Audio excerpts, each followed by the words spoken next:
What happens when you've got the career, the money, the beauty, but none of it matters because you don't have the one thing you truly desire? That's the question Being Mary Jane set out to answer when it premiered back in 2013 on BET. Starring Gabrielle Union, the show followed Mary Jane Paul, a successful news anchor trying to balance family drama, messy relationships, and her deep desire to have it all. Lately, Being Mary Jane has been having a moment on TikTok with clips, discussions, and people remembering just how wild and relatable this series was. And honestly, seeing it blow up again is what inspired me to revisit the show and cover the first season. This recap will be split into two parts because this show is meaty and I also want to make editing a little easier on myself. I hope y'all don't mind. So, while watching season 1 of Being Mary Jane, I noticed some things and I definitely have my thoughts. But before we get to that, let's talk about today's sponsor, Factor. Now, y'all already know my schedule is packed between filming, editing, and rewatching shows like Being Mary Jane. The last thing I want to stress about is what to eat for lunch or dinner. And that's why I was so excited to try Factor. Factor delivers fresh, never frozen meals straight to your door, and they're ready to eat in just 2 minutes. No grocery store runs in the middle of the day or during rush hour traffic, no endless chopping, no piles of dishes in the sink. You literally just heat it up and enjoy. Factor has become my go-to lunch or dinner solution when I'm working from home or on the run, and now they've doubled their menu with over 80 plus rotating weekly meals. That means more variety than ever, from calorie smart to keto, vegan and veggie, or protein-packed meals, plus add-ons like smoothies, juices, and snacks to keep you fueled throughout the day. I had to tell y'all about the Gourmet Plus meal I tried. It was the steak and shrimp, and I was shocked at how good and tender it was even after heating it up. The steak wasn't dry, it was flavorful, and the shrimp didn't get that rubbery, icky texture, and the veggies on the side tasted fresh. It was so good, I honestly wish I had gotten 2 of them. Factor isn't just convenient, it's flavorful, stress-free, and feels like a restaurant-quality meal at home. If you're busy like me and you want to eat well without the hassle, this is the move. Head to factor75.com or click the link below and use code nostalgiafb50 to get 50% off plus free breakfast for a year. Again, use code nostalgiafb50 to get 50% off plus free breakfast for a year. So with that being said, it's time to talk about season 1, Being Mary Jane. Let's get into it. This episode opens with Mary Jane, the main character of this series, receiving a spontaneous visit from her situation, Andre. There was obvious tension between them since he was begging for her to let him in, and she wasn't so sure if she should. Look, I know it's late. It's just that my car drove me over here. I told it not to. But you know how pushy foreign cars can be. Now, for a second, from his point of view, it seemed like she wasn't going to let him in. But we see her dashing around the house, taking a quick wash up because she knew she was about to fold like a damn pretzel. Yeah. The next morning, Mary Jane felt good in more ways than one, but before she got her hopes up, she asked God for confirmation if Andre was the one. Now, the answer couldn't have been more clear, but she still wasn't accepting this. Granted, Andre telling her that he loved her made things a bit cloudy, so God had to get a bit louder by having her step on and find his wedding band. Kiss my ass! Are you crazy? How do you forget about a wife? Mary Jane was a news anchor. She had a career, the beauty, the freedom, and clearly the money. Yet and still, she was missing the most important piece in her mind, a man. As Mary Jane makes it to work, she's on the phone with her mother, Helen. We learn very quickly that her mother is quite worrisome, along with the whole damn family, but we'll get there. Mary Jane arrived late to a meeting. Kara, her coworker and friend, tried to cover for her by stating Mary had a family emergency to tend to, but that didn't prevent her other colleagues from being irritated with her tardiness. Mary Jane gets upset that Kara didn't pitch her ugly black woman story. Kara tells her that the story was already dated by 5 days and the executives weren't interested. Mary Jane reminded Kara that they sold her show to be part news and part her platform, and Kara reminded her that it was supposed to be both of their platforms. Even though they were irritated with each other, Kara still fixed Mary's stress, which showed the nature of their friendship. They always looked out for each other. Helen called again, complaining about Mary Jane's brother, Patrick, not giving her her medicine and water. Whole time, Patrick was downstairs in the same house as her. Mary Jane called Patrick and reminded him to give their mother her medicine. We fast forward to Helen's birthday party later that day. Helen's mom was sick and couldn't even blow out her candles, trying to trigger a cough attack. While Patrick and Mary Jane fussed over their mother, making sure she was okay, Mary Jane's father, Paul Sr., walked out of the room. Patrick helped put the oxygen mask on their mother's face. Irritated at Mary Jane, he told her to back up, and his girlfriend, Tracy, who stayed with her mother as well, even had a little attitude. Breathe, Mom. All right, you see I'm dealing with it? She's doing better? Just back up. Here, Patrick. Mary Jane went outside to talk to Paul Sr., who was clearly in his feelings and having dark thoughts. I just wish you'd go on and die. You don't mean that. Yes, I do. Paul was tired of seeing his wife suffer. While Patrick and Tracy both had attitudes when it came to Mary and anything she did, that same attitude didn't stop them from begging her for money. Patrick asked Mary to lend him $500. Mary Jane instantly brings up the budget and how she already pays him to care for their mom on top of other things, but he wasn't trying to hear all that. He just wanted the funds. What happens to the money that I got the state to pay you to take care of Mom? I mean, Get out my face with that, okay? Child, look, if he wasn't trying to hear the truth, then I would have definitely been deaf when it came to my money. But that's just me. For the record, he gives her everything on time. bitch. So, we meet Mary Jane's younger brother, Paul Jr. Mary scolds him about the girl he brought over to their mother's house the other night, and we learn that Mary Jane's government name is Pauletta, but she went by Mary Jane for professional reasons. While Paul stopped at the corner store to get their mother a birthday card, Mary Jane listened to a voicemail Andre left her. When Paul got into the car, he noticed Mary Jane was dodging Andre's calls, which reminded him of a situation Mary had with her ex. One day, Mary had took her ex David's phone. She pretended to not know where it was and even went through it only for him to call it and realize she had it the whole time. It was clear that it was still a sore subject. But things take a turn when Paul accidentally reveals some tea about their niece Niecy being pregnant. Again. Are you pregnant again? Hey, get out of here with that. You ain't got to answer her. Yes, you do. Too many damn kids in this family and not enough people feeding them. Hey, that's enough. So not only did Niecy already have a baby, but she was pregnant again. Mind you, Patrick was her dad. So now their mother had Patrick, his girlfriend Tracy, Niecy, her baby, and her soon-to-be baby in her house. A new baby was on its way, and none of them had a job. Then Paul Sr. had the nerve to tell her to calm down. Child, why? He over here protecting feelings. Mary was trying to protect her pockets. As she should. To make matters even more complicated, David called Mary Jane out of the blue. We fast forward to Mary Jane doing a little retail therapy. As she's trying on shoes, a couple stops and tries to convince the store owner to let them in.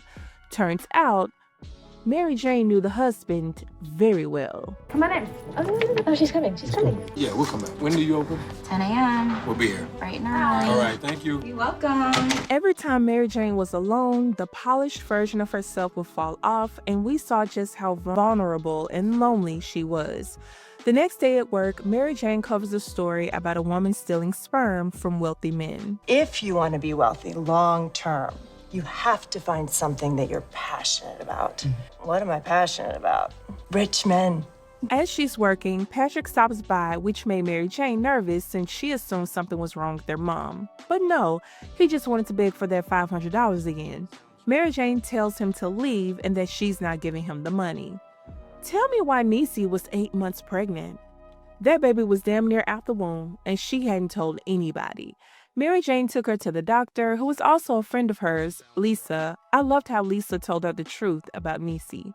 Of course she's gonna keep having babies if you keep taking care of them. It's family. Okay, babysit sometimes. While Mary Jane was upset at Niecy for being pregnant again, she was also jealous that she didn't have the family she thought she'd have at this point in her life. She'd done everything right, but felt like she had nothing to show for it. On the ride home from the doctor, Mary Jane plays gospel to try and guilt trip Niecy. Let's just say that it's much too late for that. She does bring up some valid points, though. What are you gonna do, Niecy? Don't you want a life? Niecy wanted to have her baby shower at Mary Jane's house, and she also wanted her to bake a cake. Mary Jane didn't want to talk about a baby shower. She wanted to understand why Niecy was making horrible decisions. Everybody can't be as beautiful and together as you are. No. You don't get to use my success for the reason you can't get your life together. Mary Jane told Niecy that having a baby shouldn't be her only goal. Niecy felt like the only thing she was good at was sex, and she even aspired to be the next Kim K. We learned that not only was she pregnant, but her baby daddy had another girl pregnant at the same time. Niecy only got pregnant out of spite since her baby daddy claimed the other girl, but not her. And this was the main reason she wanted the baby shower at Mary Jane's house. She wanted to show off. See, her priorities were all messed up. As she's talking to Niecy, she spots Andre's wife walking into a store, so she follows her. When his wife, Avery, noticed her, she raved about Mary Jane's show and complimented her. Poor baby didn't know that Mary Jane was about to wreck her world. Did you know that me and your husband have been sleeping together a couple times a week for the last few months? No empathy, no easing into it. She just laid it all out there. What was your goal here? For you to know the truth? Now that I know, what do you want me to do with that information? I'm not sure what Mary Jane expected from this. Did she expect a sister girl moment? A thank you? Who knows? But Avery tells her that she's not leaving her man, and even asks Mary Jane if she had any STDs she needed to be aware of. After this convo, Mary Jane was down bad. We fast forward to Mary Jane and Kara. Mary Jane felt that since her show did great numbers the other night, they should repitch her ugly black girl story. Kara still didn't think it was the right time. While Mary Jane selfishly believes that Kara doesn't see the importance of the story since she doesn't have to experience the same things as her, Kara reminded Mary Jane that neither one of them could afford to appear emotional or rock the boat since it would only make it harder for other women to have their stories told. Well, Mary Jane agreed to throw their baby shower for her niece, and she baked the cake she wanted. While chatting with another coworker and friend, Mark, she sees a baby commercial that makes her emotional. Mary Jane wanted a family so bad, but with the situation with Andre happening, she felt her happy ending was never going to happen. So she took her sad ass over to Mark's house and cried on his shoulder until his boo came home. Later that night, she went to the office to work on her ugly black girl story. As she was watching interviews, she received a Facebook message from her ex, David. They talked for a bit and even agreed to meet up at a local diner. To prevent herself from folding again, she made sure to take care of that before she left. On the job, mind you, Mary Jane really needed an IT friend because they would have told her that there were no secrets at that office. Somebody definitely saw this. Big Brother is always looking and lurking. When Mary Jane pulled up to the restaurant, she changed her mind about meeting with David and went home. She wanted them to be clear about what they wanted from each other. We fast forward to Niecy's baby shower. We met her baby daddy, Dante, who, like everybody else, had an attitude but couldn't find a thank you. Look, I love Niecy and I'm gonna be there for our baby, so just relax. I would have been like Martin, okay? I got something for y'all. What? Get out! She changed her mind about loaning her brother the money. However, he didn't take it since he no longer needed it. I'm assuming he needed the money for the baby shower. At least I'm hoping that's what he needed it for. We'll see. And David pops up over Mary Jane's house. I was wondering if you might be up for some consensual sex. Oh, and snacks. This won't end well. You already know what they did. Yeah. And after they were done, Mary Jane stole his sperm. Yeah. This season is about to be wild. This episode opens up with Mary Jane running up to the house belonging to her friend Lisa. She's unable to get in with her keys, so she breaks in. And when she makes it upstairs, she finds Lisa in the bed, passed out. Lisa had attempted to unalive herself, and Mary Jane made it in the nick of time. And thankfully, Lisa was still alert enough to throw it all up. After Lisa is seen by the paramedics and cleared to go back to bed, Mary cleans up downstairs and grabs her some breakfast. Lisa suffers from depression, so she makes Lisa promise to call her before it gets this bad next time. Mary Jane urged her to take the day off, but Lisa reminded her that she had bills to pay, so that wasn't an option. She returns home to find David getting ready for the day. After asking about Lisa, David recommends that Lisa see a psychiatrist. He reminds Mary Jane that she can't handle her and shouldn't be responsible for her issues, but Mary Jane brushes him off. As they walk through the house, they notice a car pulling up to the gate. Turns out, it was Andre. Wait, where are you going? Gonna see what they want. What's up, bro? Somebody help you with? Just was pulling over to send a text. I just saw you trying to punch a code in. Now, David knew something was up, but he didn't bring it up to Mary Jane. He instead told her that he had 2 tickets to a concert and invited her to go with him. Just as they were about to go to the bedroom for a quickie, Helen called, complaining about all the people living in her house who refused to help her. I understand that Helen just wanted to vent, but I can absolutely see how this can be a lot for Mary Jane. Where the hell am I gonna go? I'm sick and old and... Mary Jane and David make plans for later that night. Kara informed Mary Jane that their colleague, Charlie, had been fired. As she was leaving the coffee shop, Andre was outside waiting for her. He tried to beg her to talk to him, but she refused, damn near crashing into a car while trying to get away from him. She learns more about Charlie's departure when she gets to work. There were going to be changes happening behind his departure, but before they could learn more, they learned that Hurricane Kenny had been upgraded to a level 2. So now they had to cover it immediately. Mark confided in Mary that he planned on coming out to secure his job. Before they could dive into how he planned to do that, Kara entered the room. It was clear that Kara and Mark didn't like each other, and he definitely didn't want her knowing his business. Kara and Mary Jane went over their hurricane coverage plans. While Mary Jane refused to go to Florida to cover the hurricane herself, she recommended an aspiring news anchor she knew, Lindsay. Kara felt that this hurricane coverage could be just as great for Mary Jane's career as Hurricane Katrina was for Anderson Cooper. Later, Mary Jane received a surprise visit from Avery, Andre's wife. Avery posed as her biggest fan to get access to her.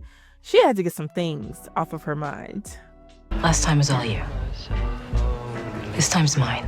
Apparently, Andre hadn't even come home, and Avery had to come to Mary Jane to find out where he'd been. Mary Jane tried to deny that she'd heard from him, but Avery revealed that she knew he'd been contacting her. So they talk, woman to woman, and we find out some details about Mary Jane and Andre's situationship. How long ago did you meet? About 4 months ago. And do you always come? I always come. She asked Mary Jane some crazy questions, like if her breasts were real and if Andre serviced her. Does he go down on you? Do you let him? And does he offer? It's required. She asked where they met, if Mary Jane had met her kids, their family and friends. While she's asking all these questions, it becomes clear to Mary Jane that she wasn't as important to Andre as she thought she was. Their whirlwind romance wasn't that. Of course, after Avery left, Helen called again. You got a lot going on. Must be hard to pick up the phone and talk to me. Listen to all my problems. Mary Jane Googles Avery and learns just how accomplished she is. Now she felt even more insecure about herself and Andre. Kara was able to get Lindsay to cover the hurricane. She went to Florida to interview a couple who chose to stay and stick it out. Hurricane Kenny was said to be devastating for that area, so much so that this couple had been told that if they planned to stay, they should write their info on their bodies so that they could be identified. I don't know about y'all, but after hearing that would have been a clear sign for us to get out of Dodge. Only got to tell me once. Kara tries to encourage Lindsay to stay after Lindsay tells Kara that she didn't feel safe there. Kara's sole focus was getting good footage. Didn't matter who would be in the line of fire or possibly hurt, she just wanted the coverage to be good. They covered the hurricane for most of the day, leading into the evening, and because of this, Kara wasn't able to go to her son's recital, and Mary Jane had to cancel her plans with David. While Lindsay had left to get to safety, they left the camera with the couple. The couple were visibly scared now and regretted their decision to stick this storm out. Mary Jane was even more uncomfortable about covering them, while Kara thought she was securing them an Emmy and wanted to keep going. I swear to God, if you sign off, you're gonna be sitting there in silence, honey. I'm not cutting to commercial. It's your call. Suddenly, they lost their feed, signaling that the storm had gotten worse. Mary Jane and Kara get into it after they cut to a commercial.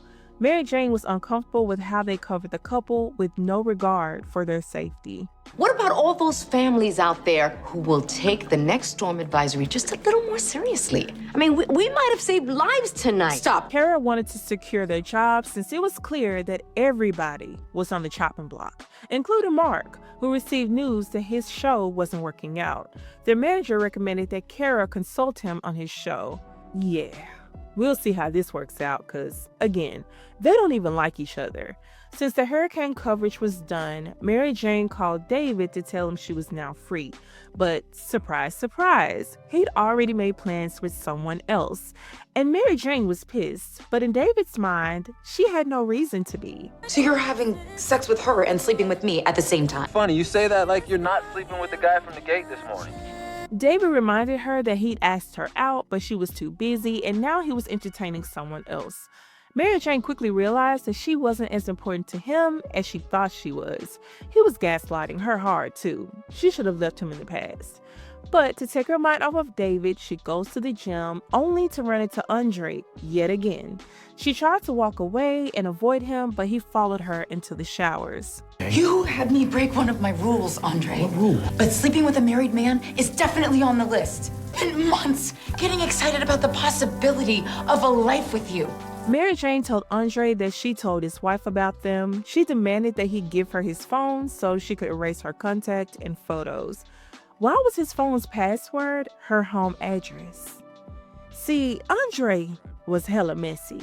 This man had a wife and kids, yet none of that mattered when it came to Mary Jane. And this is not something to be proud of either. This was a very big, huge red flag that she should stay away from him. Yet and still, she folded like a pretzel once again. Yeah. Mary Jane met up with Andre at a hotel. Andre wanted to relive their carefree moments of chilling in the same hotel room, doing romantic things, but it could never be the same since the innocence of it all was gone. Andre was very much a married man, but that didn't stop him from wanting more with Mary Jane. Every second that I'm standing here just reminds me of how desperate I am to be sleeping with another woman's husband. So what do you want? For you to marry me. Andre had a lot of audacity to be sliding out of one marriage while trying to be knee-deep in another. At first, Mary Jane stood on business, but when she saw the ring, things got a bit cloudy. I loved how they showed her conflicted feelings by using sound. And I swear on my mother's grave. I just wanted to make sure. I needed you to tell me you'd be cool with her and my kids being in our life. I can't lose. It was very much a battle between what this situation truly was and what she desperately wanted it to be. Was it a fairy tale? No. But in Mary Jane's mind, this was the closest she'd ever gotten to it, and she was struggling to walk away from this so-called happy ending.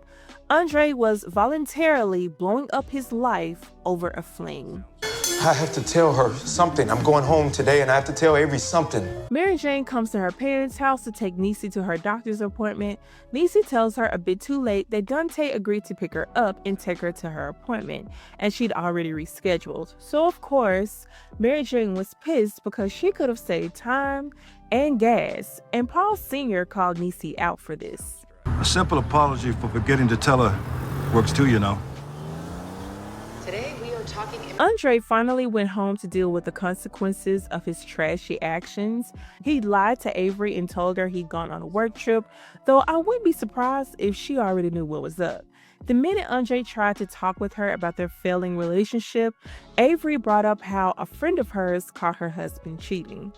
Do you remember Jill? She found out her husband was cheating on her. She's not leaving him. She drew up a post-nup stating that if he ever cheats again, she gets the house and the kids, and he has to pay a crazy amount in alimony. Here's your paperwork. In the event of their divorce, Avery wanted both houses, alimony, 70% interest in the marketing firm, and full custody of the kids. Poor Andre didn't think this through. He thought he would have his cake and leave his wife to deal with everything else. Not on Avery's watch. Not on my watch! Not on my watch! When Andre only reacted to the thought of losing the kids and not losing Avery, Avery realized that he loved Mary Jane. It was no surprise that Dante didn't even show up to take Niecy to her doctor's appointment. While Niecy was still holding on to the hope that he would, Patrick had to make it real plain for her. He's not coming. Oh, he's coming. I told you and your sister these boys will say a lot to get in your pants. But this little punk ass so busy trying to prove he's black, he goes around having babies because he thinks that's what black men do. He's coming. Andre was still being persistent about his proposal, if you can even call it that. He sent the ring to Mary Jane's job. The more she looked at the ring, the more delusional she got. But for now, she was still holding on to reality. Mary Jane planned a girls' night with a few of her friends, one of them being Nichelle. Nichelle warned her that Tamiko would be there. Clearly, there was some tension there. While Mary Jane and Nichelle were still chatting, Kara walked up to them. Mary Jane was pissed at Kara for not telling her she would be Mark's consultant. Mary Jane had gone to their manager to fight for her to not do Mark's show, but Kara had already accepted the position willingly. While Mary Jane saw this as Kara stabbing her in the back, Kara insisted that she was just trying to keep her damn job. Since remember, everybody is on the chopping block. And tired of you always jumping to the angry black woman of it all. I didn't say that. You imply it every time you put me in a position to be angry. Oh my goodness. Yeah, and when you're messing with my money, I'm not angry. I'm pissed. We fast forward to Mary Jane having dinner with her dad. She thanks him for being a reminder of the kind of man she desires her husband to be. Paul Sr. encourages her to continue to wait for the right guy. As they're talking, Catherine, an old family friend, walked up to their table. They chatted about Helen and her condition, and Catherine made a promise to see her soon. But while she was talking, I should have been over to see her long ago. But if you'll have me, I'd love to come by and see her. Fine, drop by anytime. House still the same? Still the same. Expect to see me. Look forward to it. The next morning, Mary Jane looked at that damn ring again, still being delusional. She visits Mark's house and they talk about his show. Mark confirmed that his show was in trouble and that's why Kara was assigned as his consultant. When she spots his wedding ring, she wonders if she wants to be married because it's the thing to do or if she truly desires it. Later, Mary Jane visits her parents' home. Patrick tells her that Dante never showed up and that he had to take her. Niecy was feeling down and heartbroken, and he brought it up in case Mary Jane wants to talk to her. She didn't. Tell me why Catherine came by, but instead of seeing Helen, she was all up in Paul Sr.'s face. And he was all up in hers as well, low-key. Mary Jane picked up on this and planned to keep an eye on them both. Back in Andre's house, Avery was having a full-fledged breakdown. Homegirl was going through it. Since Mary Jane saw that Catherine didn't have good intentions, she tried to encourage her mom to go on a drive with her dad. But Helen wasn't clueless. She already knew what was up. What else is new? They used to wait until you were dead. Today's vultures smell blood before you even say I do. They can never cultivate a man. So it's easier for them to just take someone else's. Mary Jane noticed an old photo of her mother and showed it to her. Helen reminisced about that time in her life when she was a high school principal and Paul had just bought his Porsche. He loved driving her around in his car. Helen felt so far away from the woman she used to be due to her illness. We fast forward to girls' night at Mary Jane's house. All her girls showed up, including Kara. Even though Mary Jane was still pissed at her, she heard her out and let her in. And you gotta forgive me. I have kids that need a nanny, for crying out loud. I'm sorry. Soon after, they got a surprise visit from a cop, the stripper kind. Andre tried to talk to Avery. After he wasn't able to get through to her, he told her he'd go to a hotel until things calmed down. Child, Avery was seeing red at this point. I built you. No more raggedy car, huh? No, I made you into somebody other women want. I'm not listening to this bull. What do I get in return? So you're the real winner. in all of this. Because if we got divorced, then you'd have her. Avery felt that if he divorced her, she wouldn't be able to move on as easily. She had the kids, stretch marks, and emotional baggage, while he would have complete freedom. Andre didn't have any thoughts about this, well, until she brought up moving on and having another man around their kids. They're not that beautiful when I'm trying to find my kids another daddy. Your kids have a daddy, okay? My thing is, if you plan to divorce her and marry someone else, Avery is going to move on. If you are seeking marriage with someone else, why can't you accept the fact that she will date and possibly marry someone else too, and they will be around your kids? I mean, what do you expect?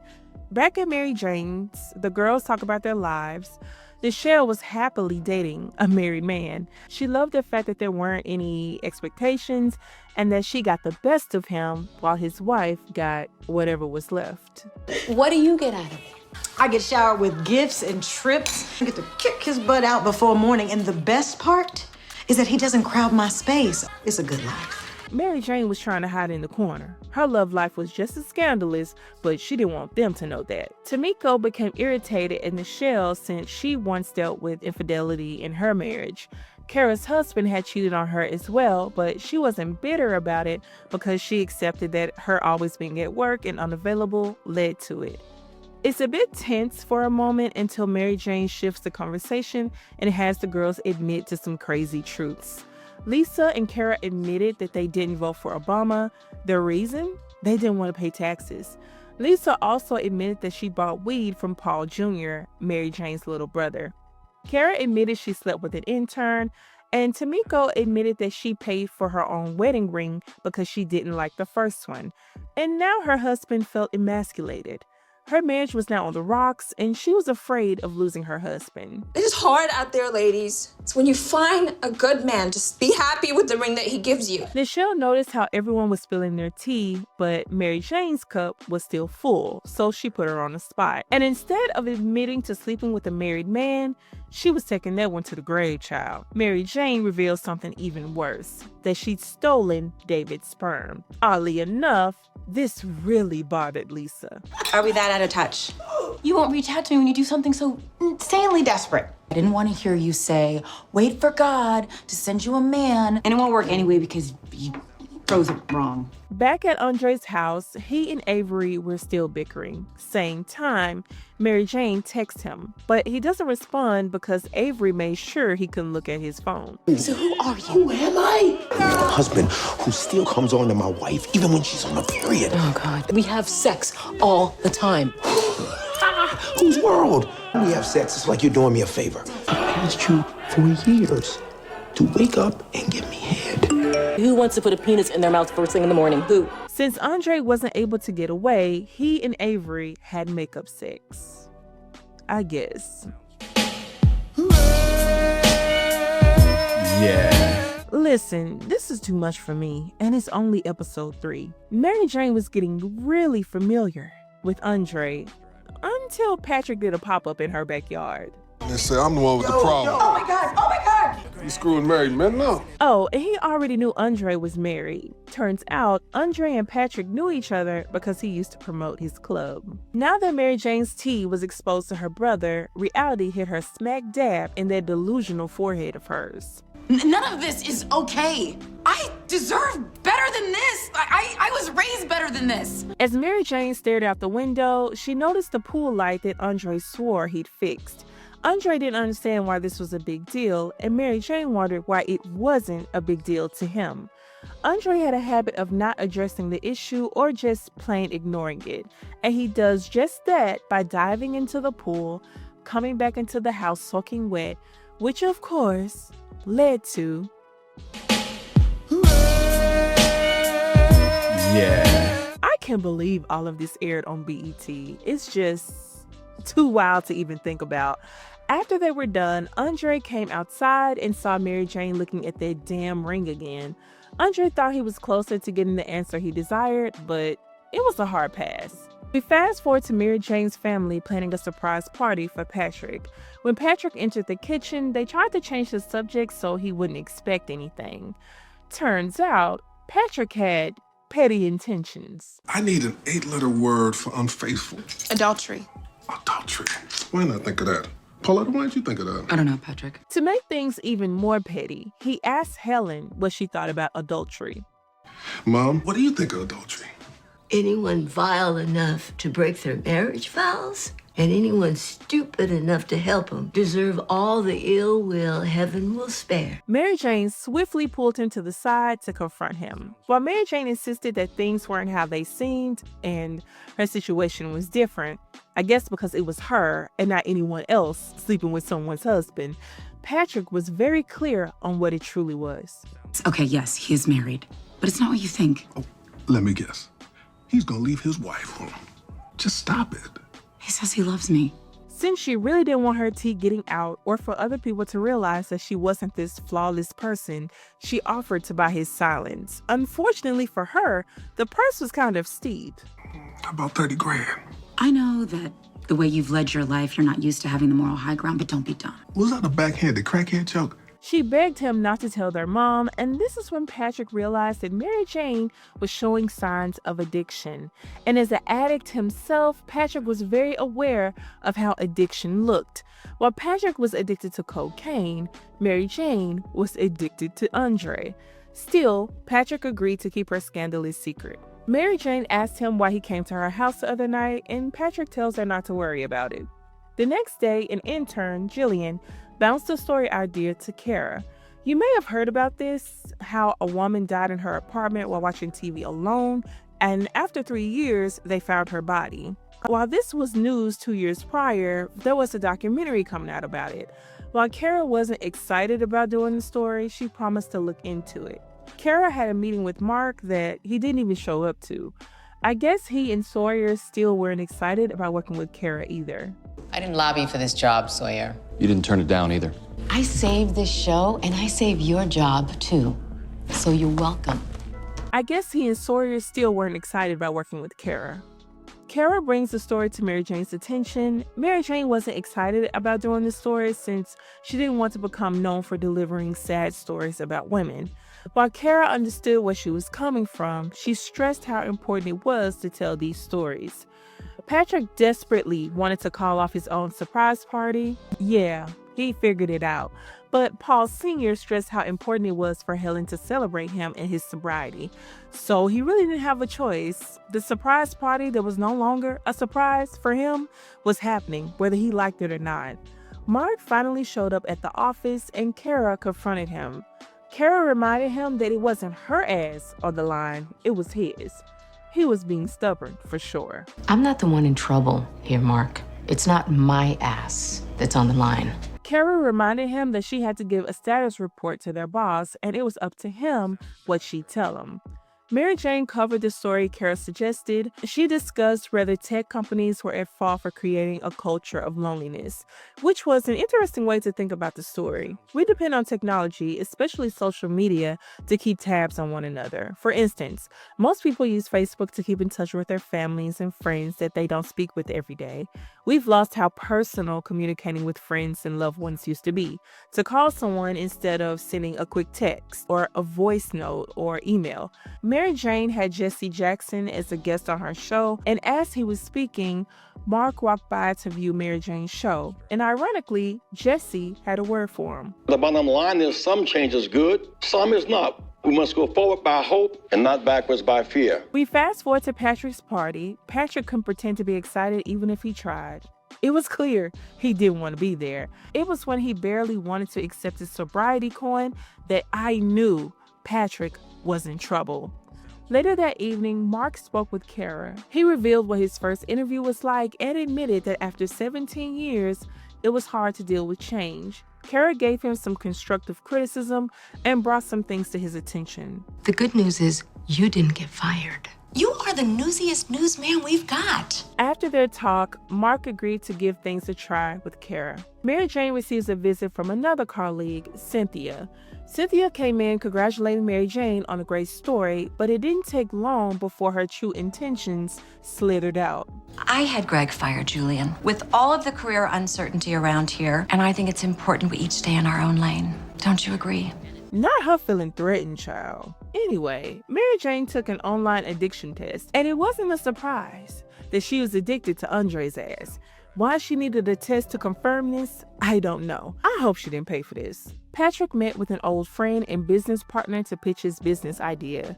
He wanted to create a mobile lounge, and honestly, Patrick was before his time. His idea could have really thrived in 2025. His potential business partner wasn't excited about his idea since they will be taking all the risk instead of Patrick. Since it was confirmed that Mary Jane was in fact addicted, she decided it was time to rid her life completely of Andre. First step, throwing away his things and deleting his phone number from her phone. But not even 10 minutes after doing that, she called Apple to confirm that her contacts were backed up. Poor baby didn't stand a chance. During this episode, I started to realize that Patrick wasn't this lazy man who bombed off his family. When the series started, we saw the siblings from Mary Jane's point of view. We viewed Patrick, his wife, and Niecy as users who felt entitled to Mary Jane's money and treated her harshly. Over time, we started to see that all the siblings are flawed, including Mary Jane. Patrick was once a successful club owner who was experiencing a down season. He lost everything and was desperately trying to climb his way back up without getting help from anyone, including Mary Jane. After the disappointing meeting with his ex-business partner, he stopped by Mary Jane's. She admitted that she was in fact addicted to Andre. She didn't want to be alone, so they went over their Aunt Tony's home. Now, Mary Jane wasn't excited about this at all, and for good reason. My hair will smell like fried fish and chitlins, and you know Uncle Ron will try to fill me up. Come on, man. It's crazy how this was glossed over. You would think as her brother, he would be more concerned, but no. Not even when they went into the house and her uncle did this. Now look at who done got lost. We got a superstar in the house, y'all. And they all chuckled, like this was cool. It's sad how the older generation provided a safe space for the perverts in the family. Anyway, when Patrick got a moment alone with Aunt Tony, you could tell that he wanted to confide in her, but before he could, she told him how proud she was of him. It's very clear at this point that Patrick was carrying a lot, but was unable to communicate that with the people around him. After they left Aunt Tony's, Mary Jane still didn't want to go home, so Patrick drove them to his old club. As they reminisce, Patrick tells Mary Jane that she has to leave Andre alone. Mary Jane insisted that she was done since she felt stupid that she saw none of this coming. And this is what happens when you don't see it coming. Patrick reminded Mary Jane that Andre wasn't worth it, and Mary Jane revealed that he'd given her a ring. Cokehead son and a daughter who's sleeping with a married man. Oh, how the Huxtables have fallen. Patrick revealed that he planned to be a club owner again. Mary Jane promised to support him with whatever he needed. And you could tell he wanted to ask her to invest, but he hesitated and ended up asking her to call him when she starts to slip with Andre, and she agrees to. Patrick returns home at 2 a.m. Paul Sr. complains about him coming home late, but when Patrick asks to get a key to the house, Paul brushes him off. With everything going on, struggling to get support and funding for his club business, unable to talk to anyone about his feelings, but at the same time not wanting to burden anyone and ask for help, Patrick unfortunately relapses. And something tells me he'd relapsed before this moment. So it was only a matter of time before Mary Jane did the same thing. Listen, this episode was so good. What stood out the most to me was how this show really dug into the idea of addiction. Not just the textbook kind we're used to seeing, like Patrick with cocaine, but also those emotional and relational addictions. Mary Jane being hooked on Andre like he was her personal drug. Both of them were fighting demons, and both were in denial at different points, and both struggled to open up about it. What stood out most was Patrick still trying to protect Mary Jane. He warned her about Andre, told her the truth straight up, and gave her advice based on his own struggles. That showed he really did care for her, even if their relationship wasn't always the best. But if I'm being honest, I don't know if Mary Jane would have given that same grace if the roles were reversed. Having them both relapse at the end was heartbreaking, but it was also expected. They were both carrying too much, trying to act like they had it all under control when they really didn't. I haven't watched this show since it first aired, and even then, I didn't finish it all the way through, so revisiting it now really feels like I'm watching it for the first time. And child, I'm invested. I can't wait to see how the rest of this season plays out, because if this is just episodes 1 through 4, I know we're only scratching the surface. Being Mary Jane is free to watch on YouTube, and all the seasons are available to watch. Anyway, that's it for this review. Please like, comment, and subscribe if you haven't already. I'll be back next week to cover the rest of season 1. See you next time, you guys. Bye.